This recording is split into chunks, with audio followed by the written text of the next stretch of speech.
দেখেছেন কি সুন্দর দইটা একদম চাপ ধরে কিন্তু বসেছে।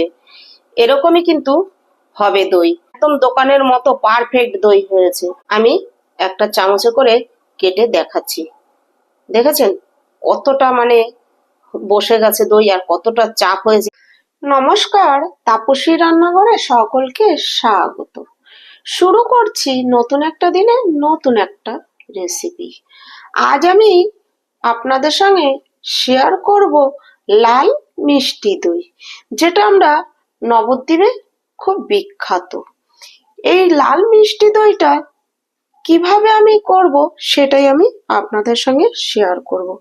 আশা করছি ভিডিওটি ভালো লাগবে। ভিডিওটি কখনো স্কিপ করে দেখবেন না, তাহলে কিন্তু বুঝতে পারবেন না। আমরা বাজার থেকে মিষ্টি দই কিনে খাই বা আমরা ঘরেও কিন্তু দই বানিয়ে খাই। আমরা ঘরে দই বানালে হয়তো সেইভাবে পারফেক্ট হয় না, ঠিকভাবে দই বসে না, বা জমাতে অনেক টাইম লাগে, বা দইটা কাটার পরে জল ছেড়ে দেয়, অনেকটা সমস্যা হয়।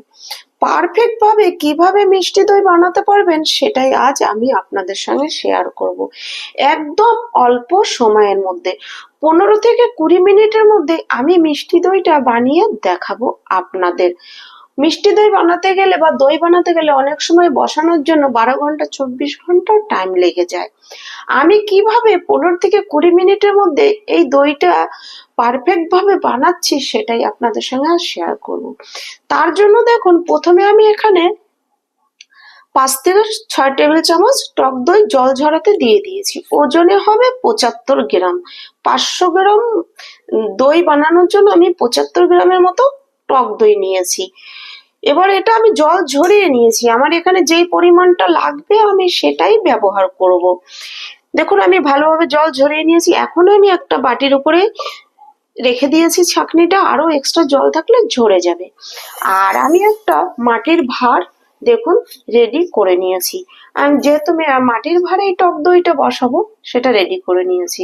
ভালো করে ধুয়ে আমি রোদে ভালো করে শুকিয়ে নিয়েছি।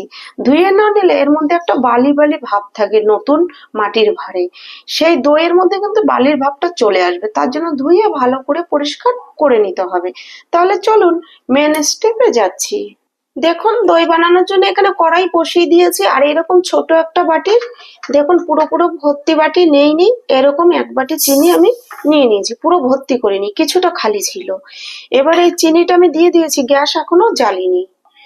500 দইয়ের জন্য যতটা চিনি দরকার আমি নিয়েছি, তবে আমি খুব কড়া মিষ্টি করব না, হালকা যেন একটু টক ভাব থাকে দইতে, তার জন্য আমি চিনির পরিমাণটা সেরকম দিয়েছি। আপনারা মিষ্টিটা যেই পরিমাণ খেতে চান সেই হিসাব করে চিনিটা ব্যবহার করবেন। আমি গ্যাস জেলে দিয়েছি, এখন আর চিনিটা আমি নেড়ে নেব না। এখন আমি আঁচটা মাঝারি করে এটা ক্যারামেল হতে দেব। দেখুন ক্যারামেল হতে শুরু করেছে। এবার কিন্তু আমি চিনিটা নাড়তে শুরু করব। এবার নেড়ে নেড়ে বাকি যে চিনিটা আছে এটাও আমি ঠিকঠাক ভাবে বা পারফেক্ট ভাবে ক্যারামেল তৈরি করে নেব। এই মিষ্টি দইয়ের জন্য এই ক্যারামেলটা পারফেক্ট ভাবে তৈরি করাই হচ্ছে মেন। দেখুন ক্যারামেলটা ঠিক এইরকমই তৈরি করতে হবে।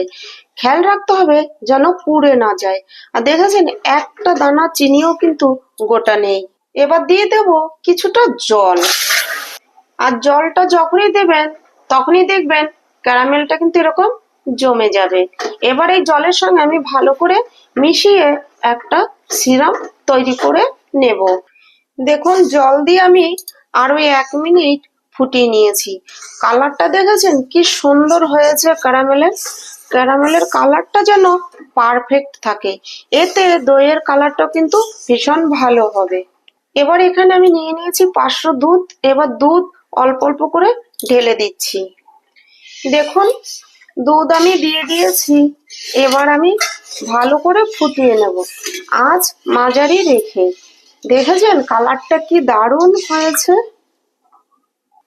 দুধ আমি ভালো করে ফুটিয়ে নিয়েছি 3 থেকে 4 মিনিট। এবার দুটো এলাচ ফাটিয়ে এরকম করে আমি দিয়ে দিচ্ছি। এতে বেশ স্মেলটা খুব সুন্দর হবে, সেন্টটা খুব ভালো হবে। এবার এলাচটা দিয়ে আমি আরো 2 মিনিট ফুটিয়ে নেব। দেখুন একটা বাটিতে আমি কিছুটা দুধ নিয়ে নিয়েছি। এবার এই দুধের মধ্যে আমি এখানে দিয়ে দেব এই ছোট 1 টেবিল চামচের 2 চামচ কাস্টার্ড পাউডার। এই কাস্টার্ড পাউডারটা দিলে এতে কিন্তু দইয়ের ঘনত্ব আর কালার দুটোই ভীষণ ভালো হবে। এবার আমি ভালো করে দেখুন মিশিয়ে নিচ্ছি দুধের সঙ্গে। এখানে আমি একটা ছোট্ট টিপস আপনাদের দিচ্ছি, আপনাদের কাছে যদি কাস্টার্ড পাউডারটা না থাকে সেক্ষেত্রে আপনারা এরকম কিছুটা দুধের মধ্যে 1 চামচ কর্নফ্লাওয়ার গুলিয়ে কিন্তু দিতে পারেন, তাতে দইটা ভীষণ ভালো বসবে। আমি এলাচটা দিয়ে 2 মিনিট ফুটিয়ে নিয়েছি। এবার দেখুন একটা ছাঁকনির সাহায্যে, চা ছাঁকনির সাহায্যে আমি এর ছিবড়া আর দানাগুলো তুলে ফেলে দেব। এর ভিতরে যে স্মেলটা ছড়ানো দরকার সেটা ছড়িয়ে গিয়েছে। এটা থাকলে খাওয়ার সময় মুখে পড়বে, ভালো লাগবে না। এলাচের দানাগুলো সব তুলে ফেলে দিয়েছি। এবার দেখুন এই যে কাস্টার্ড গুলানো যে দুধটা, এই গুলানো দুধটা অল্প অল্প করে দেব আর নাড়বো। আর দেখেছেন দুধ জাল দিতে দিতে কতটা শুকিয়ে গিয়েছে আর কালারটা কি দারুণ এসেছে। এবার দিয়ে আঁচ কিন্তু এখানে একদম লো রেখে এই কাজটি করতে হবে। আঁচ লো না থাকলে কিন্তু সঙ্গে সঙ্গে জমে যেতে পারে। এবার এই কাস্টার্ড পাউডারটা দিয়ে আমি আরো 2 মিনিট ফুটিয়ে নেব। দেখুন আমি কাস্টার্ড পাউডার দিয়ে আরো 2 মিনিট ফুটিয়ে নিয়েছি, দেখেছেন কতটা ঘনত্ব হয়ে গেছে। এবার আমি গ্যাস অফ করে এটা ঠান্ডা হতে দেব। এবার কিছুটা টক দই আমি এই মাটির ভাঁড়ে দিয়ে দিচ্ছি। এই টক দইটা হাতের সাহায্যে মাটির ভাঁড়ের চারদিকে ভালো করে লাগিয়ে দিতে হবে। এতেই কিন্তু টক দইটা লাগিয়ে দিলে আর মিষ্টি দইটা ভীষণ ভালোভাবে সেট হয়ে যাবে। এটা কিন্তু আমরা অনেকেই জানি, আবার অনেকেই জানি না। দেখুন আমি ভালো করে এটা লাগিয়ে দিলাম। এবার এই মাটির ভাঁড়টা আমি সাইডে রেখে দিচ্ছি। এবার বাকি টক দইটা এই বাটির মধ্যে আমি নিয়ে নিচ্ছি। এবার একটা হ্যান্ড ব্লেন্ডারের সাহায্যে এই টক দইটা আমি ভালো করে স্মুথ ভাবে ফেটিয়ে নেব, যেন দুধের সঙ্গে ভালোভাবে মিশে যায়। পুরো স্মুথ ভাবে কিন্তু ফেটিয়ে নিতে হবে, এর মধ্যে যেন কোনো দানা দানা ভাব না থাকে। দেখুন টক দইটা আমি ফেটিয়ে একদম ক্রিমের মতো করে নিয়েছি। ঠিক এইরকম স্মুথ ভাবে কিন্তু ফেটিয়ে নিতে হবে, এতে দুধের সঙ্গে ভালোভাবে মিশে যাবে। দেখুন দুধটা আমি একটা বলে ঢেলে নিয়েছি। এবার এই টক দইটা আমি এরকম অল্প অল্প করে দেব আর ভালো করে এই হ্যান্ড ব্লেন্ডারের সাহায্যে মিশিয়ে নেব, একদম যেন দুধের সঙ্গে ভালোভাবে দইটা মিশে যায়। এরকম অল্প অল্প করে দেব আর মিশাবো। দেখুন আমি কতটা ভালোভাবে মিশিয়ে নিয়েছি। দেখুন আমার টক দই দিয়ে মিশাতে মিশাতেই যেন আমার দই বসে যাচ্ছে। তাহলে বুঝুন এই দইটা বসানোর জন্য কি অনেক টাইমের দরকার। এই 10 থেকে 15 মিনিটের মধ্যেই দই কিন্তু রেডি হয়ে যাবে। তো 15-20 মিনিটের মধ্যে ভালোভাবে কিন্তু দই সেট হয়ে যাবে। ঠিক এরকম করে কিন্তু মিশানোটা খুব ইম্পর্টেন্ট। এটা মিশাতে না পারলে এক জায়গায় দই টক দই থেকে যাবে, এক জায়গায় দুধ থেকে যাবে, সেটা যেন না হয়। এরকম করে ভালো করে মিশিয়ে নিতে হবে।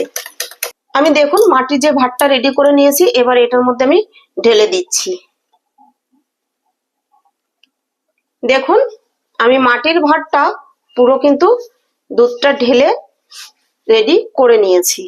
এবার আমার আরো কিছুটা দই রেডি করা হয়ে গেছে। এবার এইগুলো আমি এই যে এগুলোতে দই বসানো হয় এই বাটিগুলোতে, আমি এই বাটিগুলোর মধ্যে ঢেলে নেব। এখানে 3টে বাটি আমি নিয়েছি। আমার দেখি 3টে বাটিতে ধরে যাবে কিনা, নাকি দুটোতে হয়ে যাবে, আমি সেটা বুঝি ঢেলে নেব। দেখুন এখানে এরকম আরো 2টো বাটিতে আমি বসিয়ে নিয়েছি। একটু ট্যাপ করে দিচ্ছি নিচে যেন বাষ্প না থাকে সেই জন্য। এবার একটা এরকম সাদা কাগজ দিয়ে আমি দেখুন ঢেকে দিচ্ছি। ঢেকে আমি এরকম যেরকম মিষ্টির দোকানে করে থাকে এরকম গার্ডারটা লাগিয়ে দেব। দেখুন মাটির ভাঁড়টা আমি 2টো কাগজ দিয়ে কভার করে দিয়েছি। আর এই যে প্লাস্টিকের যে দইয়ের ভাঁড়গুলো বা কোটোগুলোতে বসেছি, এটা আমি আর একটা দিয়ে এরকম ঢেকে দিয়েছি। দেখুন কড়াইটা আমি প্রথমে হিট করে নিয়েছি। এবার এর মধ্যে এই মাটির ভাঁড়টা ধরে দেখুন বসিয়ে দিয়েছি। এবার দিয়ে দিচ্ছি চাপা ঢাকা। এর যে গরম উষ্ণতাটা রয়েছে মানে তাপটা রয়েছে, তাপটা যেন বাইরে বেরিয়ে না যায়। এভাবে আমি রেখে দেব 10 থেকে 15 মিনিট। বাকি যে ছোট বাটি দুটো বসিয়েছি এই দুটো এর উপরেই বসিয়ে দিচ্ছি। এই দুটো আমার দেরি করে জমলেও কোনো অসুবিধা নেই, এই দুটো পরে খাবো। দিয়ে আমি এরকম ঢাকা দিয়ে দিচ্ছি। দেখুন আমি এবার ঢাকাটা তুলে নিচ্ছি। আমি 20 মিনিট রেখেছিলাম হিটে, তবে গ্যাস কিন্তু আমি অফ করে দিয়েছিলাম। অফ করে দিয়ে কড়াইটা যে হিট ছিল সেই হিটে আমি 20 মিনিট ঢাকা দিয়ে রেখে দিয়েছি। এবার আমি দইয়ের ভাতটা মানে তুলে নেব। এবার আমি দেখুন কাগজটা সরিয়ে নিচ্ছি। দেখেছেন কি সুন্দর দইটা একদম চাপ ধরে কিন্তু বসেছে। এরকমই কিন্তু হবে দই।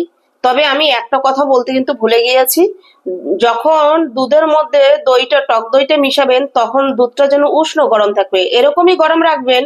আঙুলটা ডুবিয়ে রাখলে যেন আঙুলটা রাখা যায় সেই রকম গরম রাখতে হবে। দেখেছেন কত সুন্দর একদম দোকানের মতো পারফেক্ট দই হয়েছে। তবে এটা পারফেক্ট ভাবে খেতে গেলে এখন কিন্তু 30 থেকে 1 ঘন্টা ফ্রিজে রেখে দেওয়ার পরে খেলে বেশি ভালো লাগবে। তাও আমি এখন আপনাদের একবার কেটে দেখাবো যে দইটা কতটা ভালো হয়েছে। দেখুন আমি একটা চামচে করে কেটে দেখাচ্ছি। দেখেছেন কতটা মানে বসে গেছে দই আর কতটা চাপ হয়েছে। এটা ফ্রিজে রাখার পরে এটা কিন্তু আরো বসে যাবে, আরো টাইট হবে। আশা করছি আমার এই ভিডিওটা আপনাদের কাছে ভালো লাগবে। ভিডিওটা যদি ভালো লাগে লাইক কমেন্ট সাবস্ক্রাইব করবেন, সাবস্ক্রাইব করে পাশে থাকা বেল আইকনটি প্রেস করে নোটিফিকেশনটি অন রাখবেন। যখনই আমি এরকম নিত্য নতুন ভিডিও আপলোড করব পৌঁছে যাবে সবার আগে আপনাদের কাছে। আজ ভিডিওটি এখানেই শেষ করছি। ফিরে আসবো নতুন একটা দিনে নতুন একটা রেসিপি নিয়ে।